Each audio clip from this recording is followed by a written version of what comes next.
Shalom Bapak Ibu Saudara kasih Tuhan dimanapun Bapak Ibu berada saat ini. Dan tentunya Bapak Ibu sedang di rumah menyaksikan ibadah online kita pada saat ini.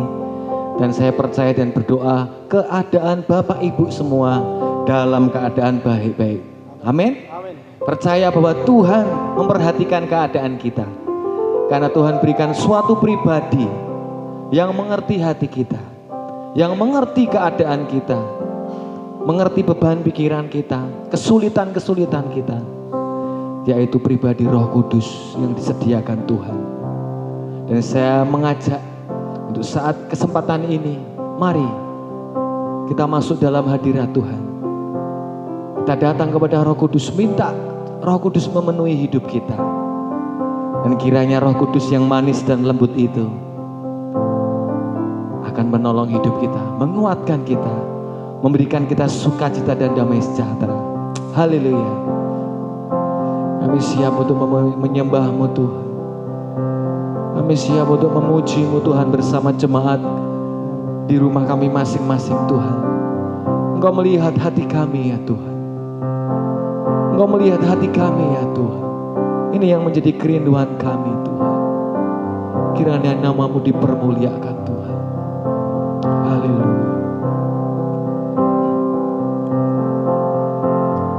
Roh Kudus hadir di sini, pribadi yang menawan dan suci. Ku rindu mendekat, mengerti hati-Mu, berjalan dalam kehendak-Mu. Roh Kudus Engkau manis dan lembut. Roh Kudus manis dan lembut, penolong yang sejati dan suci. Ku rindu mendekat, mengerti hati-Mu, berjalan dalam kuasa-Mu ya Roh Kudus. Roh Kudus hadir di sini, pribadi yang menawan dan suci. Kami rindu mendekat, ku rindu mendekat, mengerti hati-Mu, berjalan dalam kehendak-Mu. Mari kita mendekat bersama-sama kepada Allah Roh Kudus. Roh Kudus manis dan lembut, penolong yang sejati dan suci.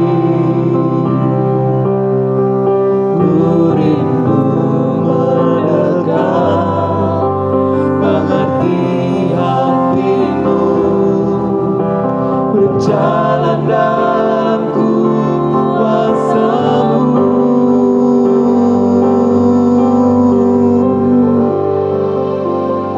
Bekerjalah ya Roh Kudus, bertatalah lebih lagi urapan-Mu, lawatan-Mu. Kaulah yang ku perlu, Kau terutama di hidupku. Kami mau jadikan Engkau yang terutama dalam hidup kami Tuhan. Engkau yang terutama dalam hidup kami Tuhan. Roh Kudus hadir di sini, pribadi yang menawan dan suci. Ku rindu mendekat, mengerti hati-Mu, berjalan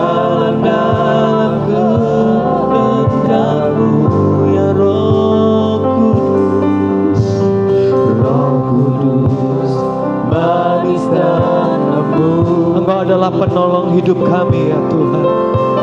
Penolong yang sejati. Ini kami Tuhan. Ku rindu mendekat, mengerti hatimu, berjalan dalam kuasa-Mu. Kita satukan hati, kita katakan bersama-sama. Bekerjalah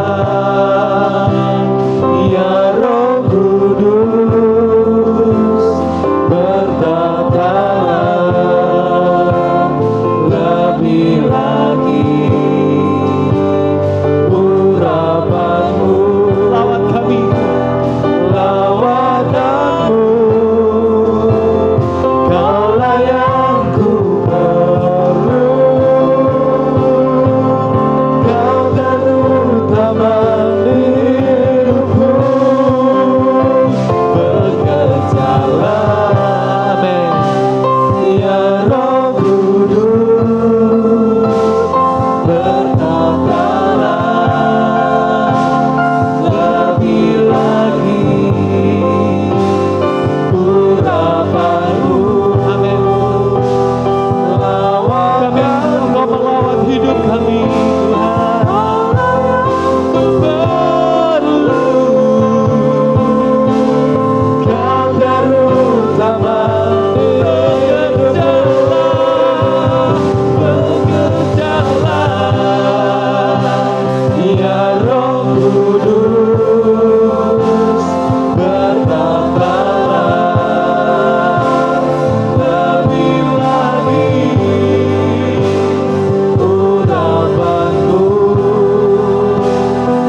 sediakan atas kami Tuhan. Terima kasih Tuhan.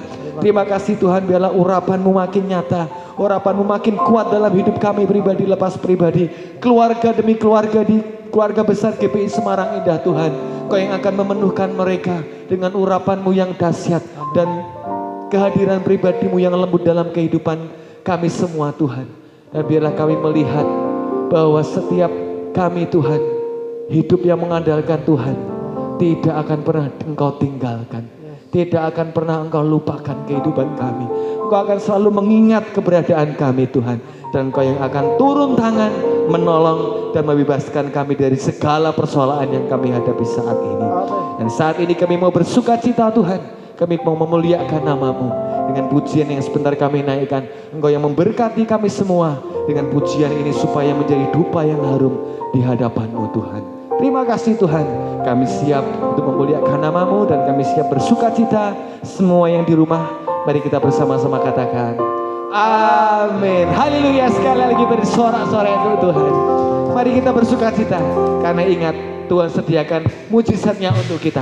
Mari kita terima mujizat daripada Tuhan, terima kuasa yang daripada Tuhan. Haleluya.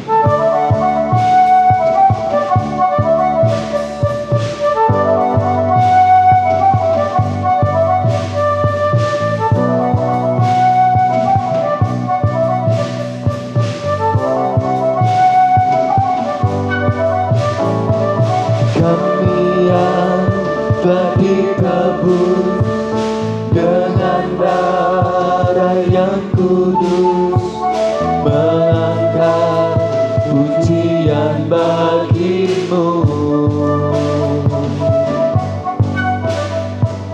Kami bait kudus-Mu sebagai bukti karya-Mu. Nyatakan Kau besar dan hidup.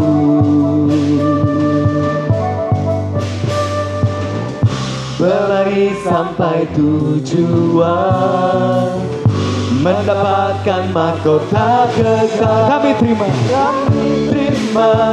kuasa-Mu Tuhan. Kami terima kemenangan yang Engkau sediakan untuk kami bawa di setiap langkah. Dimanapun kami berdiri, kemanapun kami akan pergi, di situ pasti mujizat terjadi. Haleluya Tuhan. Kami terima pertolongan-Mu Tuhan.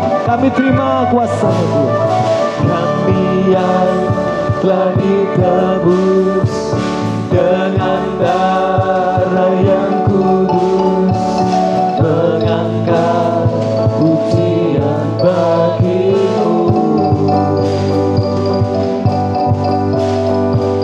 Kami bait kudus-Mu sebagai bukti karya-Mu. Katakan Kau besar dan hidup.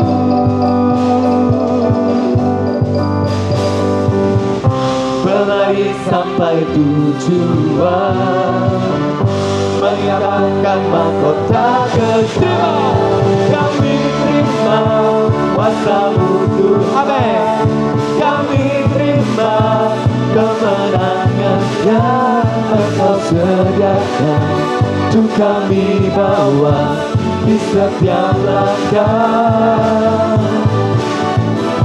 Dimanapun kami berdiri, kemanapun kami akan pergi, di situ pasti mujizat-Mu terjadi. Kami terima kuasa-Mu Tuhan. Kami terima kemenangan yang Engkau sediakan untuk kami bawa di setiap langkah. Dimanapun kami berdiri, kemanapun kami akan pergi, mujizatmu terjadi. Sekali lagi dengan iman kita katakan terima. Kami terima kuasa-Mu Tuhan, kami terima kemenangan yang Engkau sediakan untuk kami bawa di setiap langkah. Dimanapun kami berdiri, kemanapun kami kan pergi, di situ pasti mujizatmu terjadi. Oh, sekali lagi dengan iman katakan, oh, kami terima kuasa-Mu Tuhan, kami terima kemenangan yang Engkau sediakan untuk kami bawa di setiap langkah. Dimanapun kami berdiri, kemanapun kami kan pergi, di situ pasti mujizatmu terjadi. Oh, kami terima kuasa-Mu Tuhan, kami terima kemenangan yang Engkau sediakan untuk kami bawa di setiap langkah. Dimanapun kami berdiri, kemanapun kami kan pergi, di situ pasti mujizatmu terjadi. Di situ pasti mujizatmu terjadi. Di situ pasti mujizatmu terjadi. Haleluya. Terima mujizat yang daripada Tuhan. Termasuk di rumah Bapak Ibu masing-masing ada mujizat Tuhan. Amin. Karena Tuhan perintahkan pertolongannya ke rumah Bapak Ibu sekalian. Ada mujizat Tuhan. Percaya dengan iman. Haleluya. Amin Tuhan. Yes. Haleluya.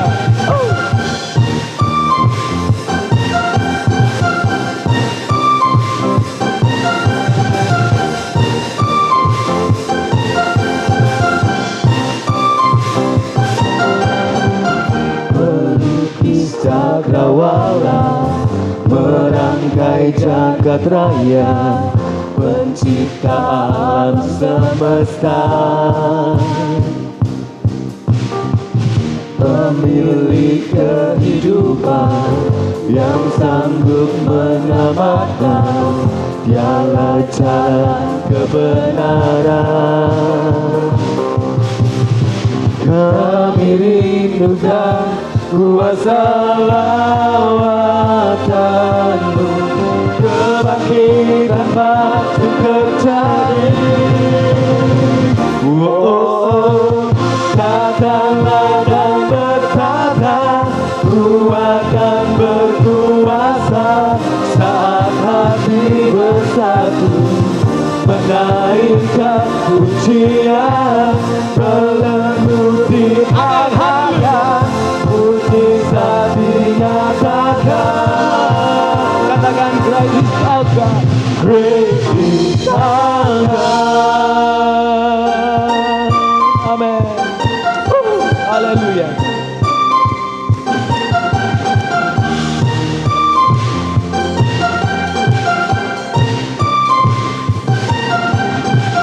Pelukis cakrawala merangkai jagat raya, pencipta alam semesta,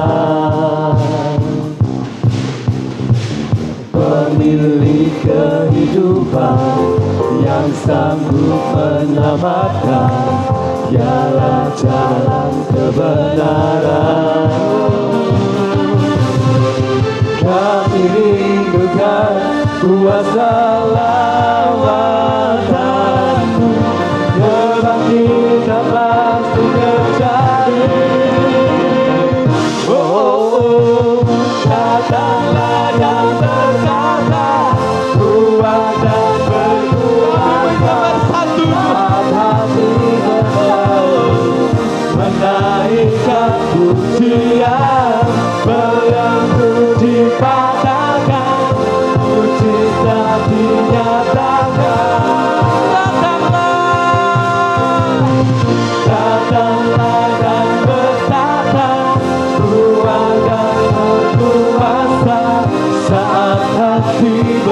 aku menaikkan pujian, belenggu dipatahkan, mujizat dinyatakan. Sekali lagi, datanglah dan bertahta. Datanglah dan bertahta, kuat dan berkuasa. Saat hati Kami menaikkan pujian untuk Engkau Tuhan. Belenggu dipatahkan, mujizat dinyatakan. Datanglah dan bertahta, kuat dan berkuasa.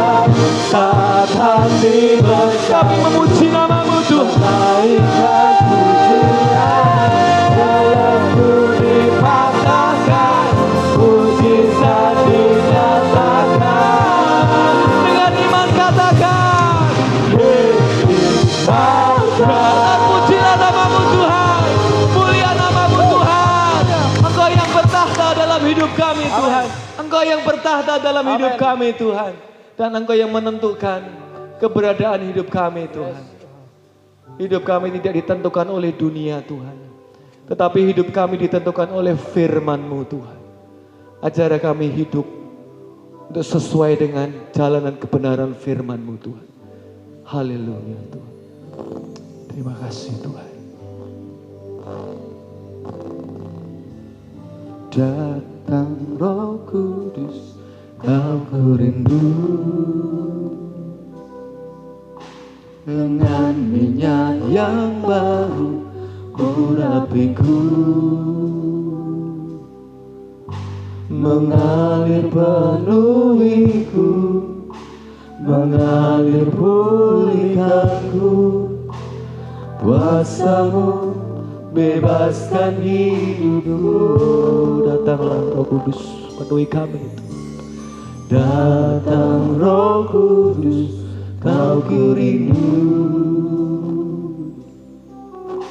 dengan minyak yang baru urapiku,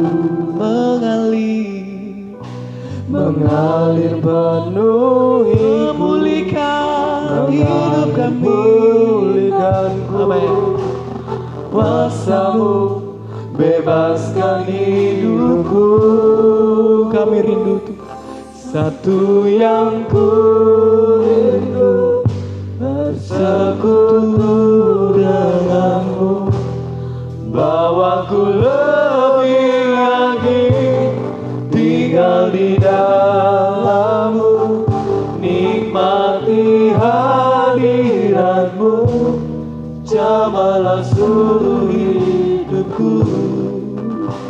Urapan-Mu mengubah hidup. Kami rindu Engkau mengurapi kami Tuhan. Kami tahu urapan-Mu sangat mengubah hidup kami Tuhan.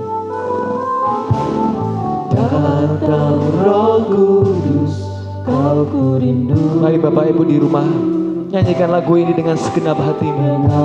Karena kita tahu Tuhan tidak terbatas dengan keberadaan kita. Dimanapun kita, Tuhan akan datang dan menjamah kita semua saat ini. Minta Roh Kudus memenuhi kita semua saat ini. Kuasa-Mu Dia yang akan bebaskan hidup. Dia yang akan bebaskan hidup kita. Ya Roh Kudus, datang Roh Kudus, Kau ku rindu dengan minyak yang baru urapiku, mengalir penuhiku, mengalir pulihkanku. Kuasa-Mu bebaskan hidupku. Satu yang ku rindu, bersekutu denganmu, bawaku lebih lagi tinggal di dalam-Mu, nikmati hadirat-Mu, jamalah seluruh hidupku. Urapan-Mu mengubah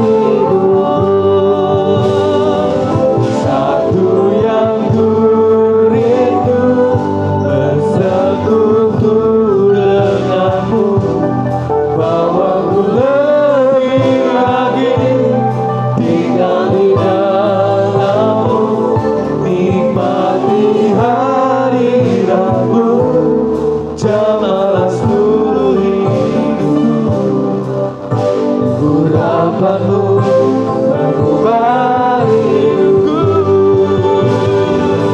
Satu yang ku rindu bersekutu Biarlah kami makin bersekutu dengan Engkau. Aku lebih lagi tinggal di dalam-Mu, nikmati hadirat-Mu, jamalah seluruh hidupku.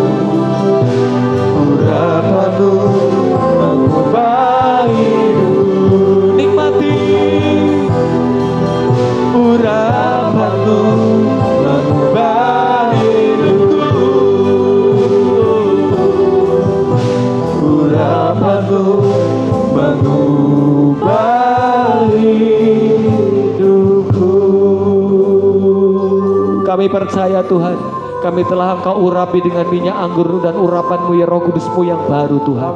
Demikian pula saat ini Tuhan, kami siap disegarkan dan dikuatkan dengan firman-Mu Tuhan. Kami siap terima firman-Mu, berkati hamba-Mu yang akan menyampaikan firman, karena kami tahu ini adalah bagian yang terbaik di dalam ibadah kami saat ini. Terima kasih Tuhan, terpuji nama-Mu, di dalam nama Tuhan Yesus Kristus. Kami siap terima firman-Mu, haleluya. Amin. Haleluya, mari sekali kita berdoa untuk menerimakan kebenaran firman Tuhan pada hari ini. Terima kasih Pak Surgawi, kami bersyukur untuk kesempatan yang Kau berikan. Kami masih boleh beribadah Tuhan untuk memuji dan membesarkan nama-Mu. Dan sebentar kami mau menerima berkat firman-Mu Tuhan. Kami percaya dimanapun kami berada, Roh-Mu sanggup bekerja untuk menjamah hidup kami dan mengubahkan kami melalui firman yang akan ditaburkan. Kami juga berdoa, Tuhan urapi hamba-Mu, mampukan untuk dapat menyampaikan tepat seperti apa yang Engkau mau Tuhan. Dan biarlah benih-benih firman ini boleh tertanam dalam tanah hati yang baik, menjadi berbuah-buah hingga 100 kali ganda, dan biar mengubah hidup kami boleh makin serupa dengan Engkau Tuhan. Kami serahkan semuanya di dalam nama Tuhan Yesus Kristus. Haleluya. Amin. Haleluya. Shalom saudara yang dikasih Tuhan, dimanapun saudara berada, saya berdoa kiranya saudara senantiasa ada dalam keadaan yang sehat, ada dalam keadaan yang penuh dengan damai sejahtera daripada Tuhan. Kita bersyukur ya hari ini kita masih diberikan kesempatan untuk memuji Tuhan ya di rumah kita masing-masing, dan kita akan bersama-sama mendengarkan dan menerima berkat firman Tuhan pada hari ini. Nah, saya mau awali dengan sebuah pertanyaan saudara yang kasih Tuhan. Saudara kasih Tuhan, dan ada yang ada di rumah juga dan beberapa saudara yang ada di sini. Siapa di sini yang suka dengan makanan yang digoreng? Nah saudara, ya saya kira mungkin semua kita suka dengan makanan yang digoreng. Entah itu apa, tahu goreng, tempe goreng, atau mendoan saudara. Apalagi ayam goreng, bebek goreng. Nih rupanya saudara, saya harap saudara tidak lapar mendengarkan awalan khotbah yang seperti ini saudara ya. Apalagi martabak saudara, kerupuk saudara, kentang goreng. Banyak makanan yang saya tahu kita kenal, kita pernah makan, dan itu makanan yang digoreng saudara. Saudara kasih Tuhan, makanan yang digoreng itu memang adalah makanan yang enak saudara. Kenapa? Karena rasanya gurih dan bikin nagih saudara. Ya enak dan bikin nagih. Contohnya kalau kita makan gorengan, biasanya kan tidak satu, betul enggak? Ya, satu mendoan, lalu tambah satu tahu petis, lalu tambah satu bakwan saudara. Ya, karena apa? Enak, nagih saudara. Nah, tetapi meskipun demikian makanan yang digoreng itu memang enak, kita perlu membatasi makanan yang digoreng karena dapat memicu hal-hal yang negatif juga jika terlalu banyak. Misalnya apa? Misalnya begini, tinggi kalori saudara. Saudara kalau pernah makan yang namanya bakwan, atau ada yang nyebutnya juga dengan badak saudara. Satu bakwan itu mengandung kira-kira 275 kalori. Itu artinya untuk membakar kalori dalam sepotong bakwan, kita butuh kira-kira 30 menit lari maraton saudara, untuk membakar kalori itu. Yang kedua saudara, gorengan itu juga bisa bikin gendut saudara. Contohnya begini, menurut yang saya baca, kalori dalam gorengan kalau tidak dipakai, tidak dibakar, artinya kita tidak berolahraga, maka akan disimpan dalam tubuh kita. Dan buat yang cowok, saudara, buat yang laki-laki, biasanya disimpan dalam bentuk lemak di perut, saudara. Karena itu perutnya jadi, ya gitulah, saudara, ya saudara. Nah gitu, saudara mungkin bisa cek masing-masing lah ya saudara. Nah gimana dengan yang perempuan, yang cewek? Beda dengan yang cowok, kan, menurut yang saya baca kalau yang cewek itu nyimpennya nggak di perut, tetapi di pinggul katanya saudara. Ya saudara cek masing-masing lah ya saudara. Ya karena jadi kalau kita banyak makan gorengan bisa bikin gendut saudara. Yang ketiga, hal negatif kalau kita tidak membatasi makan gorengan, meningkatkan resiko penyakit kardiovaskuler, yaitu hubungannya dengan jantung, tekanan darah tinggi, memicu stroke dan segala macamnya, saudara. Kemudian bisa menyebabkan kerusakan sel tubuh. Gorengan yang digoreng dengan minyak goreng yang digunakan berkali-kali punya potensi untuk menimbulkan radikal bebas yang menyebabkan kerusakan sel tubuh kita. Kemudian saudara, yang kelima, gorengan biasanya dibungkus dengan plastik atau styrofoam, saudara. Nah, kemasan plastik berbahan PVC dan juga kemasan styrofoam, saudara, itu punya risiko melepaskan bahan kimia yang bisa membahayakan kesehatan kita. Jadi kita perlu waspada, saudara. Kemudian makan gorengan juga bisa berbahaya kalau gorengan tersebut dibungkus dengan kertas bekas. Biasanya kalau kita beli gorengan itu kan dibungkus dalam kertas dan seringkali itu berupa koran bekas. Kadang ijazah juga dibuat tempat gorengan, saudara. Nah, kertas pembungkus gorengan satu sisi bisa menyerap minyak di gorengan, tetapi di sisi lain bisa berdampak buruk buat kesehatan. Tinta yang ada biasanya di dalam kertas koran atau di kertas yang di print mengandung timbal yang bisa memicu pertumbuhan sel kanker, saudara. Nah, kemudian yang ketujuh, saudara, kita harus hati-hati makan gorengan, apalagi kalau yang jual itu kotor, tidak memperhatikan kesehatan. Gorengan tidak memperhatikan kebersihan. Gorengan bisa bertambah efek negatifnya jika penjualnya tidak menjaga kebersihan dengan baik. Misalnya dia jual gorengan tetapi tidak ditutup dengan baik sehingga terkena debu, dihinggapi lalat, saudara. Itu juga bisa menyebabkan dampak negatif buat kesehatan kita, saudara. Berapa waktu yang lalu saya lihat di media sosial, saudara, ada sebuah berita seseorang pulang kerja mampir ke tukang gorengan, saudara. Dan seperti tadi kita bahas di awal, orang kalau makan gorengan, pulang kerja, capek, saudara, pasti tidak makan satu. Dia comot langsung, saudara, dia datang ke penjualnya, dia comot makan, saudara, dia ambil makan, waduh kurang, ambil satu lagi, makan lagi. Apalagi kalau sama rawit, saudara, wah itu kenikmatannya naik 2 kali lipat, saudara. Ya makan 2, wah kurang, satu lagi, saudara. Dia makan, yang ketiga dia ambil. Ketika dia ambil yang ketiga, rupanya penjual gorengan ini sudah selesai menggoreng semuanya, saudara, dan dia mulai mencuci peralatan yang dia pakai untuk menggoreng dagangannya, saudara. Ketika dia ambil yang ketiga sambil makan, dia tengok penjualnya mencuci dan mencucinya di selokan, saudara. Itu mencucinya dengan air got, saudara.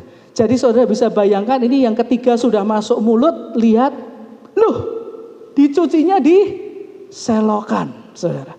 Kalau saudara jadi orang ini, terus apa berhenti? Nah, saudara, tanggung wes habis kayak sekalian. Tapi yang jelas orang ini syok.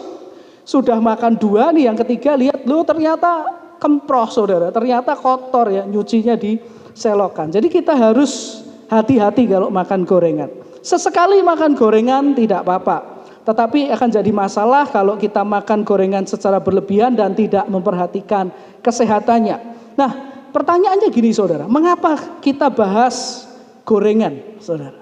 Kenapa nih awal khotbah kok tiba-tiba membahas mendoan, martabak, tahu goreng dan banyak yang lain. Mengapa kita bahas gorengan di awal? Karena hari ini saya mau ajak kita belajar dari firman Tuhan tentang sebuah makanan yang Alkitab katakan rasanya seenak gorengan, saudara. Ya, kita mau belajar banyak hal rohani dari makanan yang Alkitab katakan rasanya seenak gorengan. Mari kita akan buka Alkitab kita di dalam Bilangan pasal yang ke-11 ayat yang ke-7 sampai ayat yang ke-9. Bilangan pasal 11 ayat yang ke-7 sampai ayat yang ke-9. Adapun mana itu seperti ketumbar dan kelihatannya seperti damar bedolah. Bangsa itu berlari kian kemari untuk memungutnya, lalu menggilingnya dengan batu kilangan atau menumbuknya dalam lumpang. Mereka memasaknya dalam periuk dan membuatnya menjadi roti bundar. Nah, kalimat berikutnya, rasanya seperti panganan yang digoreng. Dan apabila embun turun di tempat perkemahan pada waktu malam, maka turunlah juga mana di situ. Saudara kasih Tuhan, Alkitab tadi menceritakan kepada kita tentang sebuah makanan unik yang diturunkan dari surga untuk memberi makan bangsa Israel. Nama makanan ini adalah mana, saudara. Nah, mengapa kisah mana ini unik? Paling tidak ada beberapa alasan. Yang pertama, kisah mana ini unik karena hanya diturunkan oleh Tuhan satu kali saja, yaitu pada waktu bangsa Israel keluar dari Mesir menuju tanah Kanaan. Alkitab menceritakan begitu mereka masuk tanah Kanaan, hari yang pertama mana berhenti diturunkan. Jadi selama mereka berjalan keluar dari Mesir sampai ke tanah Kanaan, cuman kisah itu saja yang mencatat turunnya mana dari surga. Yang kedua, kenapa kisah mana ini unik?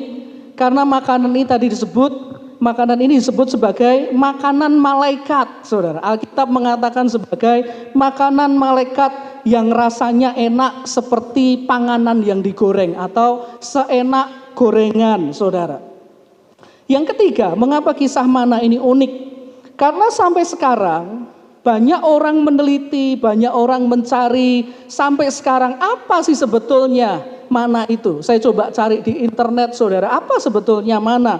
Ada yang mengatakan mana itu adalah kepompong serangga, ya, yang rasanya manis. Ada yang mengatakan mana itu adalah getah dari pohon yang mengering sehingga bisa dimakan, rasanya manis. Ada juga yang mengatakan bahwa mana itu sebetulnya adalah lumut yang mengerak, saudara, kemudian bisa dimakan, saudara, dan lain sebagainya. Tetapi kalau kita membaca berita-berita di internet tentang mana, tetap saja tidak dapat memberikan jawaban yang tepat seperti mana yang Alkitab ceritakan. Sebagai contohnya, misalnya apa yang dianggap sebagai mana itu harus tersedia terus-menerus sepanjang tahun dan harus tersedia dalam jumlah yang banyak, saudara. Harus tersedia sepanjang tahun dan harus tersedia dalam jumlah banyak karena memberi makan orang lebih dari 2 juta setiap hari. Dan dua syarat itu tidak bisa dipenuhi oleh benda-benda yang dianggap adalah mana pada waktu itu. Kemudian yang keempat, saudara, mengapa kisah mana ini unik? Karena diceritakan mana diturunkan saat bangsa Israel ada di padang gurun, saudara. Di mana kita tahu padang gurun seringkali digambarkan sebagai keadaan yang sulit, keadaan yang kering, keadaan yang susah, keadaan yang tidak mudah. Dan kisah ini jadi menarik karena justru dalam keadaan yang seperti itu, keadaan padang gurun, mujizat mana dari surga diadakan oleh Tuhan, saudara. Nah, saudara kasih Tuhan, dari kisah turunnya mana atas bangsa Israel hari ini, saya mau ajak kita belajar beberapa hal rohani dari kisah mana. Mari kita akan kembali buka Alkitab kita di dalam kitab Keluaran pasal 16 ayat yang keempat sampai yang keenam. Kemudian kita akan lompat membaca ayat yang ke-13 sampai yang ke-21. Keluaran pasal 16 ayat 4 sampai 6. Kemudian kita akan melompat ke ayat 13 sampai yang ke-21. Ya, saya akan bacakan buat kita semua. Lalu berfirmanlah Tuhan kepada Musa, sesungguhnya aku akan menurunkan dari langit hujan roti bagimu, maka bangsa itu akan keluar dan memungut tiap-tiap hari sebanyak yang perlu untuk sehari, supaya mereka kucoba apakah mereka hidup menurut hukumku atau tidak. Dan pada hari yang keenam, apabila mereka memasak yang dibawa mereka pulang, maka yang dibawa itu akan terdapat 2 kali lipat banyaknya dari apa yang dipungut mereka sehari-hari. Sesudah itu berkatalah Musa dan Harun kepada seluruh orang Israel, petang ini kamu akan mengetahui bahwa Tuhanlah yang telah membawa kamu keluar dari tanah Mesir. Mari kita lompat ke ayat 14 sampai yang ke-21. Ayat 14. Ketika embun itu telah menguap, tampaklah pada permukaan padang gurun sesuatu yang halus, sesuatu yang seperti sisik, halus seperti embun beku di bumi. Ketika orang Israel melihatnya, berkatalah mereka seorang kepada yang lain, apakah ini? Sebab mereka tidak tahu apa itu. Tetapi Musa berkata kepada mereka, inilah roti yang diberikan Tuhan kepadamu menjadi makananmu.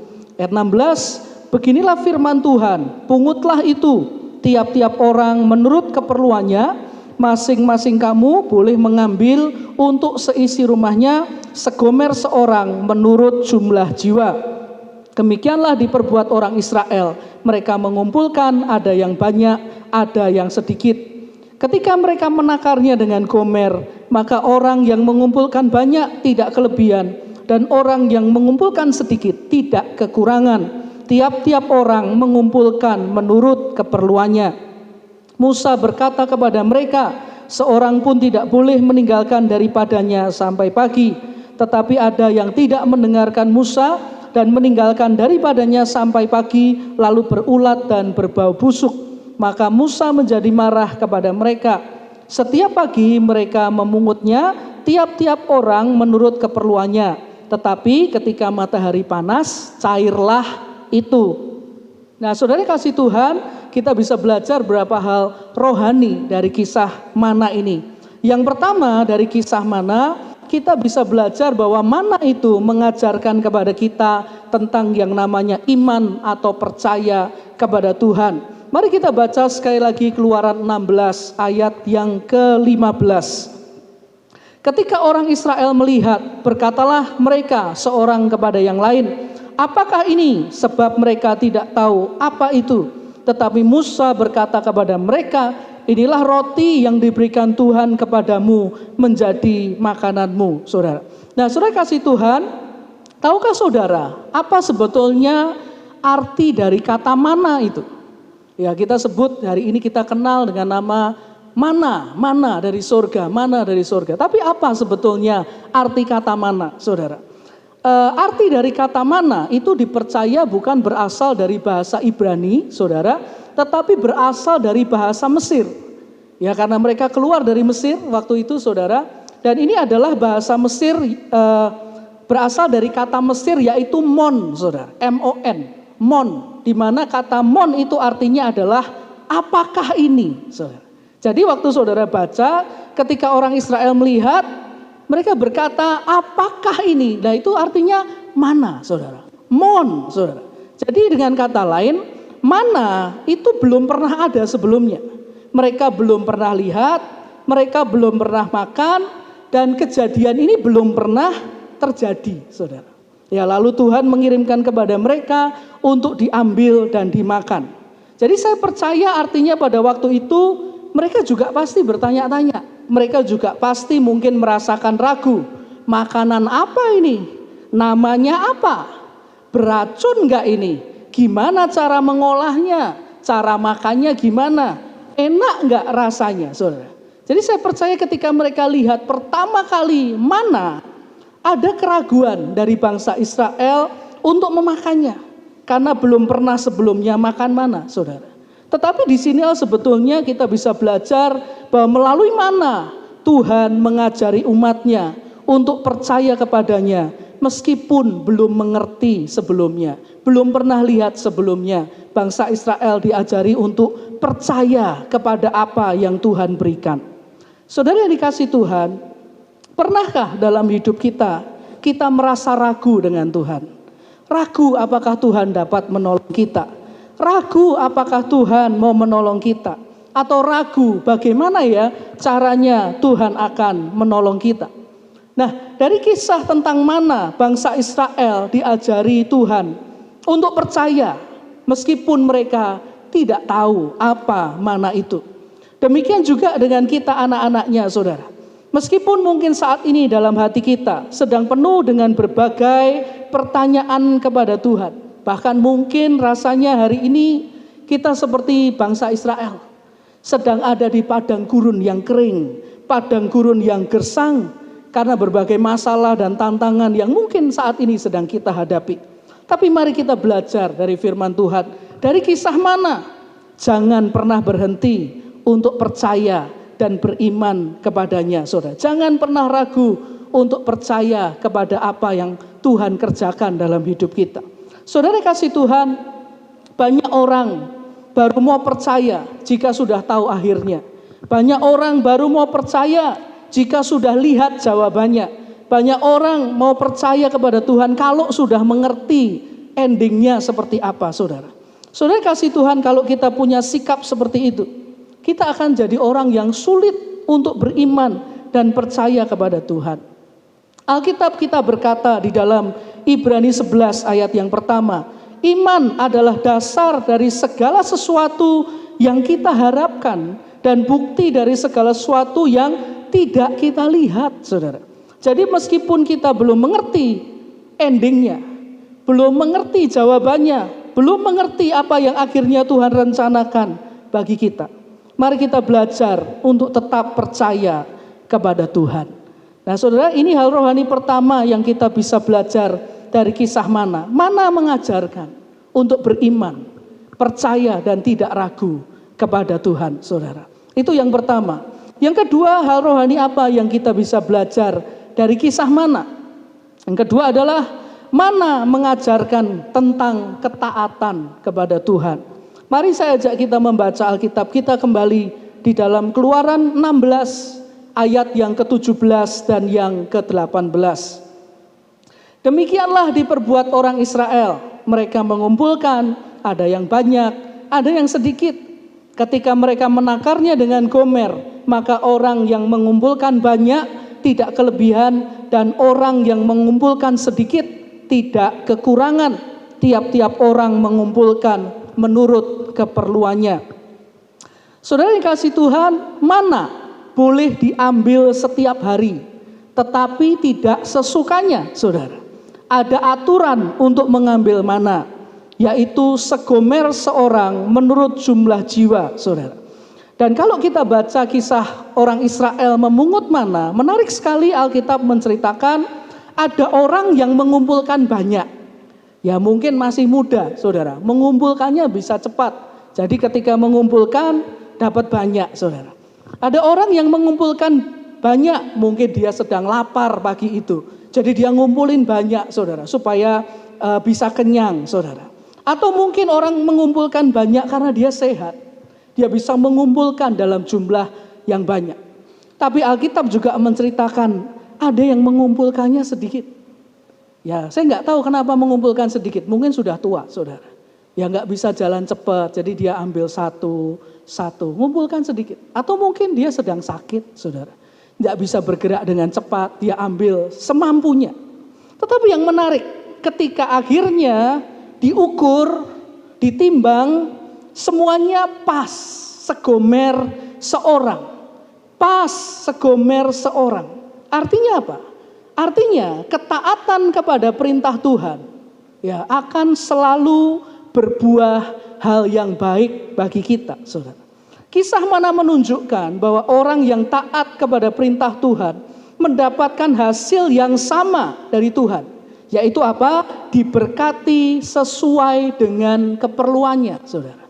sesuai dengan keperluannya. Yang banyak, yang enggak, yang mengumpulkan banyak tidak kelebihan, yang mengumpulkan sedikit tidak kekurangan. Semua pas sesuai dengan keperluannya masing-masing. Saudara yang kasih Tuhan, yang namanya keperluan setiap orang bisa jadi berbeda-beda. Hari ini mungkin ada orang yang sedang perlu uang. Mungkin ada yang sedang perlu kerjaan, saudara. Ya karena mungkin kerjaannya sepi. Ada orang yang mungkin sedang perlu jawaban. Ada orang yang mungkin sedang perlu hikmat, perlu pencerahan daripada Tuhan. Harus berbuat apa? Ya. Ada orang yang mungkin sedang perlu damai sejahtera. Hatinya kemerungsung, saudara. Ya, sedang ngadepi berbagai masalah. Hatinya nggak tenang. Mungkin ada orang yang sedang perlu sukacita. Hari-hari ini mungkin bukan hari-hari yang mudah. Sehingga mungkin ada orang yang kehilangan sukacita. Mereka perlu sukacita daripada Tuhan. Nah, saudara kasih Tuhan, ketaatan kepada Tuhan itu adalah kunci agar Tuhan dapat bekerja memberikan kepada kita sesuai dengan yang kita perlukan, saudara. Sesuai dengan keperluan kita masing-masing. Jadi yang kedua kita dapat belajar dari kisah Mana, yaitu Mana mengajarkan tentang ketaatan kepada Tuhan, di mana ketaatan akan membuat Tuhan dapat bekerja dengan leluasa untuk memenuhkan keperluan kita masing-masing. Saudara yang kasih Tuhan, beberapa hari yang lalu saya mendengarkan ada sebuah kesaksian, saudara. Ada sepasang suami istri, mereka ini orang Jogja, saudara, tapi tinggal di Jakarta. Ya, mereka tinggal di Jakarta. Tahun 2019 yang lalu, awal tahun 2019, mereka mengalami pergumulan dalam bidang ekonomi. Mereka tinggal di Jakarta di sebuah kampung kecil. Mereka punya usaha yaitu dengan menyediakan jasa menjahit, saudara. Ya punya beberapa mesin, punya beberapa pegawai, tapi usahanya bukan usaha yang besar sekali. Ya mereka jual menerima jasa jahit, saudara, di rumahnya. Nah pada waktu itu rupanya mereka ada dalam keadaan yang susah. Sehingga susah sekali rasanya untuk menghasilkan uang. Mereka bercerita, meskipun sudah berusaha bekerja dari pagi sampai malam, tetap saja tidak bisa mendapatkan hasil yang cukup baik. Nah, saudara kasih Tuhan, suami istri ini adalah anak Tuhan.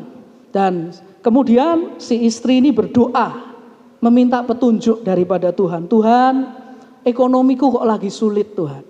Ekonomiku kok sedang berat. Tuhan, tolong kasih petunjuk. Apa yang harus saya lakukan supaya ekonomiku membaik? Ketika dia berdoa dan berdoa dan berdoa, dia dengar satu kata dari Tuhan. Tuhan berkata, berubah, saudara. Tuhan cuma bilang begitu, berubah. Ibu ini nggak mudeng, saudara. Dia juga nggak mengerti apa maksudnya Tuhan untuk berubah. Dia doa lagi, dia doa lagi. Dan kemudian Tuhan berkata lagi, kalau kamu tidak berubah, kamu akan bangkrut. Kalau kamu nggak berubah, kamu akan bangkrut. Nah si istri doa lagi, saudara. Tuhan, berubah ini maksudnya apa? Tapi Tuhan nggak menjawab, saudara. Jadi kemudian dia berdoa minta tuntunan Tuhan supaya bisa mengerti apa yang Tuhan maksudkan. Bulan Maret 2019, saudara. Si istri ini, saudara, dia berdoa, Tuhan belum jawab. Tapi dia berpikir, saudara, ya sudahlah wong Tuhan suruh berubah, saya nggak tahu Tuhan suruh berubah apa. Ya sudah, saya melangkah aja dalam iman. Jadi di rumah dia mulai buat meja potong, dia buat label merek, saudara. Dia pesen kemasan-kemasan. Kalau ditanya mau buat apa? Nggak tahu, saudara. Dia nggak tahu mau buat produk apa. Pokoknya Tuhan suruh berubah dan dia yakin pasti tidak jauh-jauh dari usaha yang dia punya, yaitu usaha jasa jahit. Jadi dia siapkan semuanya, tapi nggak tahu mau buat produk apa, saudara. Nah, beberapa waktu kemudian, dia mendengar iparnya di Jogja meninggal. Dan dia harus pulang ke Jogja. Dia berangkat dulu ke Jogja, kemudian suaminya menyusul, saudara. Nah, ketika suaminya ini menyusul, naik kereta dari Jakarta menuju ke Jogja, dalam perjalanan dia juga berdoa kepada Tuhan, si suami. Tuhan, apa sih sebetulnya yang Tuhan ingin kami lakukan? Dia berdoa. Dan ketika dalam perjalanan dia naik kereta dari Jakarta menuju Jogja, tiba-tiba Tuhan berkata, buat masker. Buat masker. Nah, si suami berpikir, oh iya ya, buat masker kayaknya bagus juga ya. Bisa untuk orang nutupin debu. Jadi ya oke lah, buat masker. Ketika dia sampai ke Jogja, dia cerita sama istrinya, Tuhan tadi bilang suruh buat masker. Ya istrinya juga berpikir yang sama. Oh iya ya, buat masker, orang naik motor, orang mungkin keluar rumah pakai masker bisa nutupi debu. Bagus juga. Jadi ketika mereka akhirnya kembali ke Jakarta, mereka buat masker. Itu bulan Maret tahun lalu, saudara. Buat masker, dan mulai dijual. Mereka titipkan ke teman-teman gereja mereka titipkan ke toko-toko yang ada di dekat dengan rumah mereka. Apa yang terjadi? Tidak laku, saudara. Ya, yang beli sangat sedikit, saudara. Ya, dijajakan tidak ada yang beli, saudara. Yang beli cuma sedikit. Lalu mereka berdoa lagi, Tuhan, kami kan sudah nurut perintah Tuhan, buat masker. Kami bisa buat nih, tapi kami nggak bisa jual. Gimana caranya supaya masker ini bisa laku? Kemudian, saudara, ketika mereka sedang berdoa, Tuhan bilang lagi kepada si istrinya, saudara, belajar, saudara. Mereka bingung, belajar apa? Ya, suruh belajar apa ya? Lalu mereka lihat di sekeliling mereka banyak tawaran belajar online, saudara. Jualan online. Jadi mereka berpikir, oh ya mungkin ini ya Tuhan suruh kita belajar. Jadi mereka mulai ikut kursus jualan online, mereka mulai belajar jualan online. Mereka buka lapak online, saudara. Jualan masker. Dan apa yang terjadi setelah mereka jualan barang online? Tidak laku, saudara, yang dikasih Tuhan. Bahkan mereka bersaksi seminggu yang lihat barang mereka cuma 1 orang, saudara. Padang kali seminggu gak ada yang lihat, saudara. Ya mereka dalam hati, loh Tuhan, sudah ikut nih. Apa yang Tuhan perintahkan, kami sudah taat. Gimana ya Tuhan, kok tetap tidak laku? Akhirnya saudara karena keadaan tidak membaik, mereka harus pakai tabungan mereka buat hidup. Dan lama-kelamaan tabungan dipakai terus, lama-lama juga menipis. Jadi akhirnya saudara ketika uang mereka mulai menipis, mereka harus jual mesin mereka, satu demi satu dijual, saudara. Ya untuk mencukupi kebutuhan hidup mereka. Nah akhirnya saudara sampai bulan Desember 2019. Jadi sepanjang Maret sampai Desember mereka taat pada perintah Tuhan, tapi rasanya hasilnya 0, saudara. Bahkan mereka harus keluar tabungan, bahkan harus jual beberapa mesin yang mereka miliki. Akhir Desember 2019 ketika akan pergantian tahun, si istri saudara datang kepada Tuhan dan berdoa, Tuhan ini sudah mau ganti tahun Tuhan. Jualan kami masker tidak laku. Tabungan sudah habis Tuhan. Jadi Tuhan, saya minta izin. Kalau Tuhan boleh, nanti tahun baru saya tak ganti usaha saja. Saya tak belajar usaha lain ya Tuhan. Lah kalau begini terus kan saya nggak punya uang. Jadi saya minta izin supaya bisa usaha yang lain. Nah tetapi yang aneh terjadi saudara. Suatu yang aneh terjadi. Ketika dia sedang berdoa, tiba-tiba dia merasakan ada satu semangat melompat keluar dari hatinya. Semangat yang merasakan bahwa waktunya sudah sangat dekat sampai kepada penggenapan janji-janji Tuhan. Dia juga nggak mengerti, saudara. Tetapi ketika dia mau usaha baru, justru keluar semangat dalam hatinya bahwa janji Tuhan dulu yang Tuhan berikan itu sudah dekat kepada penggenapannya. Dia nggak tahu, saudara. Ya sudah, dia cerita kepada suaminya, ya Pak, jangan putus asa. Waktu penggenapan janji Tuhan sudah dekat. Ayo kita tetap semangat jualan masker, taat kepada perintah Tuhan. Dia nggak tahu, saudara. Begitu pergantian tahun, dia dengar di berita di Cina ada wabah virus corona, saudara, COVID-19. Dan waktu itu dia lihat berita itu, dia langsung berpikir, oh iya ya, ada orang kena virus nih, kalau nyebar kemana-mana, orang pasti butuh masker, saudara. Dan apa yang terjadi? Betul saudara, ketika akhirnya virus corona masuk ke Indonesia, ya sampai hari ini kita merasakan banyak orang susah ekonominya berat. Ketika orang banyak ekonominya berat, ekonomi mereka justru bangkit, saudara. Mereka tidak mengalami kebangkrutan, mereka justru mengalami kebangkitan. Karena di masa pandemi banyak orang cari masker, saudara. Banyak orang cari masker, membutuhkan masker, dan mereka cerita ketika Tuhan memberkati mereka, Tuhan genapi janjinya. Dalam 1 bulan, usaha kecil mereka bisa menjual lebih dari 10.000 masker, saudara. Dalam 1 bulan, saudara. Jadi mereka diberkati Tuhan dengan luar biasa. Kenapa? Taat pada perintah Tuhan. Jadi saudara kasih Tuhan, mana mengajarkan kita yang kedua? Taat pada perintah Tuhan. Karena ketaatan kepada Tuhan akan selalu membawa dampak yang baik bagi hidup kita. Itu yang kedua. Yang ketiga, apa yang kita bisa belajar dari kisah Mana? Yang ketiga, Mana mengajarkan bahwa kewajiban setiap orang itu sama di hadapan Tuhan, saudara. Mari kita kembali ke Alkitab kita di Keluaran 16 ayat yang ke-21. Keluaran 16 ayat 21, firman Tuhan mengatakan setiap pagi mereka memungutnya, tiap-tiap orang menurut keperluannya. Tetapi ketika matahari panas, cairlah itu. Saudara kasih Tuhan, mana diberikan oleh Tuhan hari demi hari, saudara. Dengan demikian bangsa Israel pada waktu itu juga diajari Tuhan untuk tekun dan setia hari demi hari menikmati berkat yang Tuhan sediakan pada waktu pagi. Jika kita lihat kisah Mana, Mana ini hanya dapat dicari pada pagi hari. Ketika mulai siang, Mana itu akan mencair atau meleleh, saudara. Selain itu, Mana tidak bisa disimpan sampai besoknya. Karena jika disimpan akan busuk dan berulat. Atau dengan kata lain, setiap orang harus bangun pagi atau tidak makan hari itu. Betul? Karena mereka harus bangun pagi dan mengumpulkan makanan. Dan demikian saudara, karena ukurannya segomer seorang, tidak bisa lebih, tidak bisa kurang, dan tidak untuk orang lain. Dan porsi ini hanya untuk 1 orang. 1 gomer itu kira-kira 3,6 liter.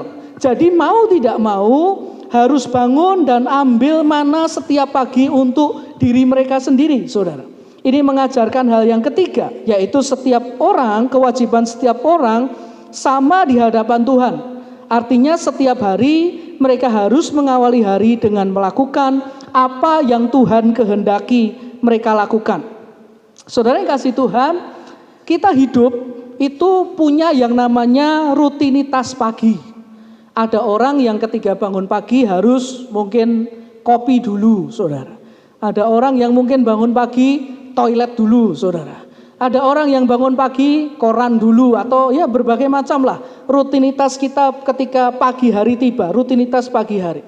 Tetapi pertanyaannya, dalam rutinitas pagi hari kita setiap hari itu, apakah kita melakukan kehendak Tuhan? Contohnya berdoa, bersyukur, cari wajah Tuhan dan minta penyertaan Tuhan. Mungkin membaca firman ketika kita pagi hari tiba, kita dalam rutinitas pagi kita adakan waktu berdoa, bersekutu dengan Tuhan, membaca firman Tuhan. Apakah ada di dalamnya kita lakukan seperti itu, saudara? Jika jawabannya iya, maka sebetulnya yang kita lakukan itu adalah seperti memungut mana di pagi hari, yang akan menjadi kekuatan rohani untuk kita hari itu, saudara. Tetapi kalau jawabannya dalam rutinitas pagi kita tidak melakukan kehendak Tuhan, itu artinya ya kita seperti orang yang tidak memungut mana di pagi hari, saudara. Makanya tidak heran akhirnya kita kehilangan mana surgawi hari itu, dan bisa jadi kita menjalani hari dengan berbagai keresahan, kegalauan, karena kita tidak punya mana surgawi yang cukup untuk bekal kita sepanjang hari itu. Saudara kasih Tuhan, dari kisah Mana kita belajar, setiap orang kewajibannya sama. Pagi hari adalah saat kita melakukan kehendak Tuhan, yaitu dengan mencari wajah Tuhan dan meminta penyertaannya dalam hidup kita. Jadi Mana mengajarkan tentang setiap orang wajib melakukan kehendak Tuhan ketika pagi tiba. Tidak bisa diwakilkan, tidak bisa digantikan, dan harus dilakukan, saudara. Itu yang ketiga. Yang keempat, hal rohani apa yang kita bisa belajar dari kisah Mana? Yang keempat, Mana mengajarkan tentang proses kerendahan hati, saudara. Mari kita baca kembali Alkitab kita, Keluaran 16 ayat 19 dan 20. Keluaran 16 ayat 19 dan 20. Musa berkata kepada mereka, seorang pun tidak boleh meninggalkan daripadanya sampai pagi. Tetapi ada yang tidak mendengarkan Musa dan meninggalkan daripadanya sampai pagi, lalu berulat dan berbau busuk. Maka Musa menjadi marah kepada mereka. Saudara kasih Tuhan, bangsa Israel pada masa itu adalah bangsa yang terkenal karena dua sifat, yaitu tegar tengkuk, satu, dan yang kedua adalah suka memberontak. Artinya mereka ini adalah bangsa yang ngeyelan, saudara, bahasa Jawanya ngeyelan dan ngelawanan, saudara. Itu sifatnya bangsa Israel. Karena itu Tuhan izinkan hanya ada mana. Supaya apa? Supaya mereka diproses untuk merendahkan hati di hadapan Tuhan. Saudara kasih Tuhan, mana adalah berkat harian. Ya, mana adalah berkat harian. Jika disuruh memilih, tentu mereka inginnya berkat, jangan berkat harian. Kalau bisa berkat itu ya berkat bulanan. Dapat sekali cukup buat sebulan. Atau kalau bisa lagi berkat tahunan, saudara. Dapat sekali bisa 1 tahun, saudara. Mereka nggak pengen berkat harian. Buktinya apa? Buktinya tadi dikatakan ada orang Israel yang menyimpan mana sampai besoknya. Kenapa? Karena mereka besoknya malas ambil lagi. Jadi ambil sekalian buat 2 hari, saudara. Dan Alkitab mengatakan besoknya menjadi busuk. Kecuali pada hari Sabat, mana bisa bertahan sampai 2 hari. Dan jumlahnya bertambah 2 kali lipat, saudara. Saudara kasih Tuhan, yang namanya proses kerendahan hati biasanya memang berkaitan dengan 2 keadaan. Yang pertama adalah keadaan yang mepet. Karena biasanya melalui keadaan yang mepet, yang terdesak, saudara, terjepit, seseorang diajari Tuhan untuk bergantung dan berharap kepada Tuhan. Seperti bangsa Israel ini, mereka diajari Tuhan, jika tidak mau bergantung dan berharap kepada Tuhan, pasti akan mati kelaparan. Dan seringkali proses seperti ini juga Tuhan izinkan terjadi dalam hidup kita. Melalui keadaan yang mepet, keadaan yang terdesak, yang terjepit, saudara. Misalnya apa? Uangnya mepet, saudara. Kerjaannya sedang mepet, saudara. Atau mungkin yang namanya pandemi corona sedang mepet ke daerah kita, ke rumah kita, saudara. Nah itu saudara, mengajari kita saudara untuk punya kerendahan hati di hadapan Tuhan. Yang kedua saudara, yang namanya proses kerendahan hati biasanya berkaitan dengan keadaan yang tidak bisa kita atasi dengan kemampuan kita sendiri. Saudara, kalau Anda baca bangsa Israel ketika keluar dari tanah Mesir, mereka ini bangsa yang kaya raya loh saudara. Mereka punya banyak emas, mereka punya banyak perak, mereka punya banyak kain-kain yang bagus, mereka punya banyak perlengkapan yang mahal-mahal karena ketika mereka keluar mereka menjarah orang Mesir, mereka diberikan oleh orang Mesir harta benda perhiasan semua yang bagus, semua yang mahal, semua yang mewah mereka miliki, saudara. Tetapi kemudian Tuhan membawa mereka ke padang gurun, saudara, di mana harta kekayaan dan kepandaian mereka tidak berarti lagi, saudara. Ketika mereka sedang kelaparan. Hari itu di padang gurun tidak ada yang jual makanan. Offline gak ada, online apalagi saudara. GoFood gak ada, GrabFood gak ada juga saudara. Tidak ada yang jual makanan di padang gurun. Sehingga akhirnya mereka harus mau merendahkan diri di hadapan Tuhan agar dapat hidup dari sehari lepas sehari. Jadi memang seringkali Tuhan mengizinkan hal-hal yang tidak enak terjadi. Karena melalui hal-hal itulah Tuhan bekerja agar kita belajar untuk merendahkan hati di hadapan Tuhan dan belajar mensyukuri apa yang Tuhan berikan kepada kita dari hari lepas sehari, saudara. Saudara kasih Tuhan, berapa waktu yang lalu saya dapat postingan. Judul postingannya di WhatsApp adalah sisi positif virus corona, saudara. Ya, sisi positif virus corona. Dan beberapa dari sisi positif dari adanya virus corona adalah sebagai berikut. Yang pertama, Virus corona menutup bar, virus corona menutup klub malam, rumah bordil, kasino dan tempat maksiat. Harus tutup. Karena apa? Virus corona. Ini beberapa sisi positifnya. Yang kedua, virus corona membawa keluarga kembali ke dalam rumah dan melakukan aktivitas bersama. Biasanya dulu nggak pernah di rumah, saudara, semua sibuk mungkin kerja sendiri-sendiri, sibuk sendiri-sendiri, tetapi gara-gara virus corona semuanya di rumah saja, saudara. Keluarga kembali ke dalam rumah dan melakukan aktivitas bersama. Sisi positif virus corona yang ketiga, virus corona membungkam kesombongan negara yang menganggap dirinya paling hebat dan tak terkalahkan, saudara. Karena semua negara saat ini, saudara, mungkin hampir semuanya di dunia kena wabah virus corona, saudara. Kemudian sisi positif virus corona yang keempat, virus corona membuat manusia banyak berdoa dan berharap kepada Tuhan, saudara. Ya, banyak berdoa dan berharap kepada Tuhan. Apalagi kalau daerahnya sudah ada yang kena virus corona. Waduh, saudara, doanya tambah kenceng, saudara. Yang gak pernah doa puasa, jadi doa puasa. Supaya jangan kena corona, saudara. Kemudian sisi positif yang berikutnya, virus corona mengajarkan cara bersin, cara menguap, dan cara batuk yang baik dan benar. Mungkin selama ini kalau kita bersin, kalau kita menguap, ya kalau kita batuk nggak peduli dengan keadaan sekitar, asal saja. Tapi gara-gara corona belajar, ya gimana caranya yang baik dan benar. Kemudian saudara, yang keenam, virus corona mengajarkan kepada kita bagaimana virus kecil berukuran 150 nano bisa menebarkan ketakutan yang begitu besar bagi 7 miliar manusia yang hidup di bumi, saudara. Virus ini sangat kecil, tapi ketakutan yang ditimbulkan sangat besar, saudara.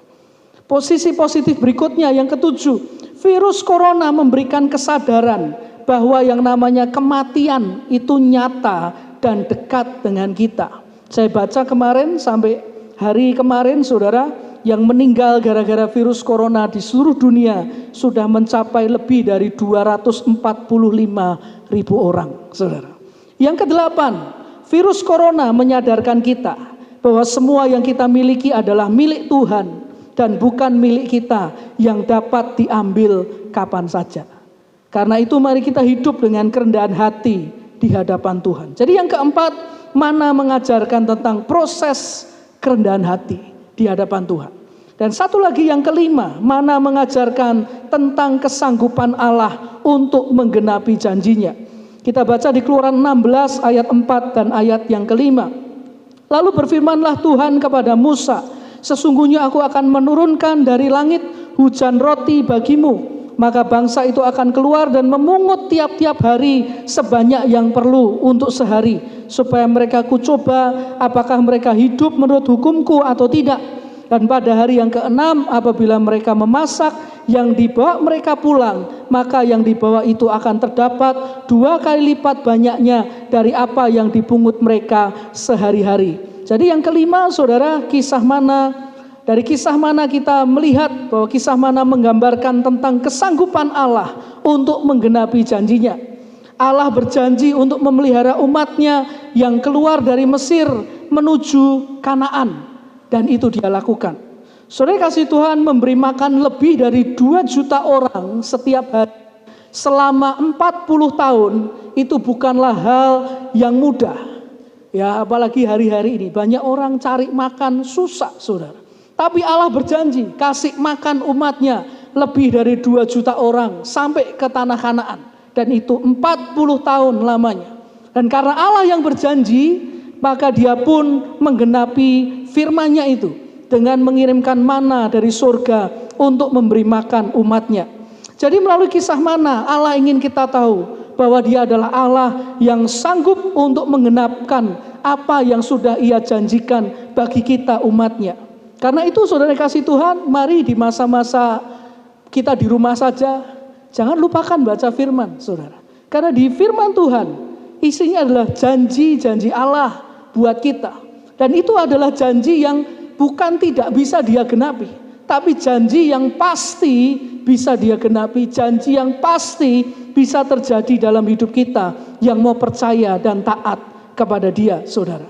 Jadi saudara kasih Tuhan, yang kelima kita belajar bersama dari kisah Mana, kita belajar bahwa Allah kita adalah Allah yang sanggup menggenapi apa yang Ia janjikan kepada kita. Nah, hari ini kita belajar melalui kisah Mana, paling tidak ada 5 hal rohani yang kita bisa belajar. Pertama, dari mana kita belajar tentang iman. Kedua, dari mana kita belajar tentang ketaatan. Ketiga, dari mana kita belajar bahwa tanggung jawab setiap orang sama di hadapan Tuhan. Yang keempat, dari kisah Mana kita belajar mengenai proses kerendahan hati. Dan kelima, dari kisah Mana kita belajar bahwa Allah yang kita sembah adalah Allah yang sanggup untuk menggenapi janjinya. Jadi saudara yang kasih Tuhan, dimanapun saudara berada, saya berdoa firman Tuhan boleh menguatkan kita, agar di masa-masa yang mungkin padang gurun bagi kita, kita tidak menjauh dari Tuhan, kita tidak menjadi kecewa, tetapi kita makin dekat pada Tuhan, makin taat, makin beriman kepada Tuhan senantiasa. Amin. Mari kita berdoa. Terima kasih Tuhan, kami bersyukur untuk firman-Mu yang telah Engkau sampaikan bagi kami. Biarlah Tuhan firman-Mu menjadi rema buat hidup kami Tuhan. Sehingga di masa-masa yang mungkin tidak mudah ini, di masa-masa yang mungkin bagaikan padang gurun buat kami tidak justru meninggalkan Engkau, tapi kami justru beriman, percaya, taat kepadamu Tuhan, dan tetap setia, pegang janji-Mu, bahkan merendahkan hati kami untuk mencari wajah-Mu setiap hari dalam hidup kami. Terima kasih untuk firman-Mu Tuhan, biar firman-Mu boleh menjadi rema buat kami semua. Di dalam nama Tuhan Yesus Kristus kami berdoa, haleluya, amin, haleluya. Shalom Bapak Ibu yang diberkati Tuhan, kami berharap biarlah kita semua tetap dapat menerima berkat rohani melalui pujian dan juga firman Tuhan yang telah kita dengar dan saksikan bersama-sama pada saat ini. Untuk informasi yang pertama, kebaktian kita minggu depan di tanggal 17 Mei masih akan dilakukan secara online pada pukul 8 pagi dan kita akan dilayani oleh pendeta muda Samuel Lloyd Praetno SCMM. Dan minggu depan juga akan diadakan sakramen perjamuan kudus, dan bagi Bapak Ibu yang akan mengikuti sakramen ini, Bapak Ibu dapat mempersiapkan terlebih dahulu roti dan anggur secara mandiri. Dan bagi jemaat yang akan memberikan persembahannya, baik itu persembahan kasih, persembahan khusus ataupun juga persepuluhan, dapat dilakukan melalui transfer ke nomor rekening yang akan kami tampilkan pada akhir tayangan ini, atau juga dapat dilihat pada kolom deskripsi.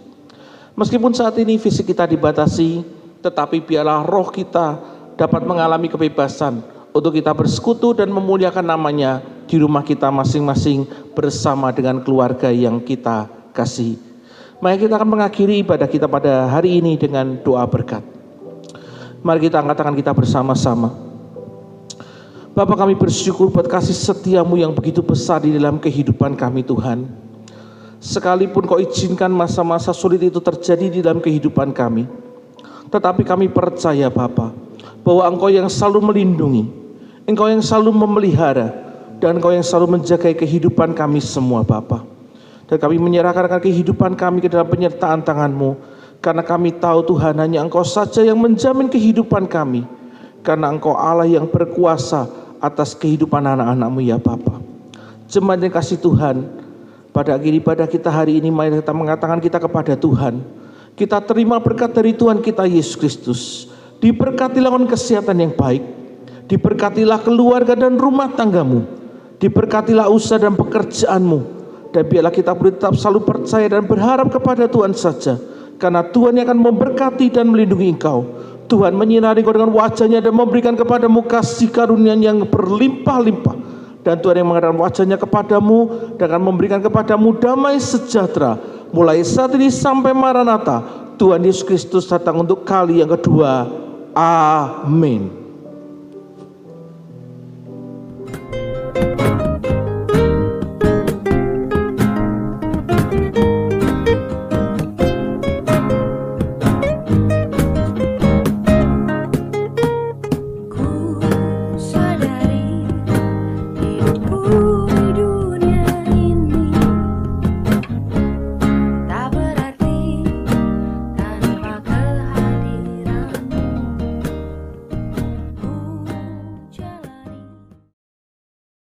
Shalom, Bapak Ibu, saudara-saudara yang kekasih di dalam Tuhan.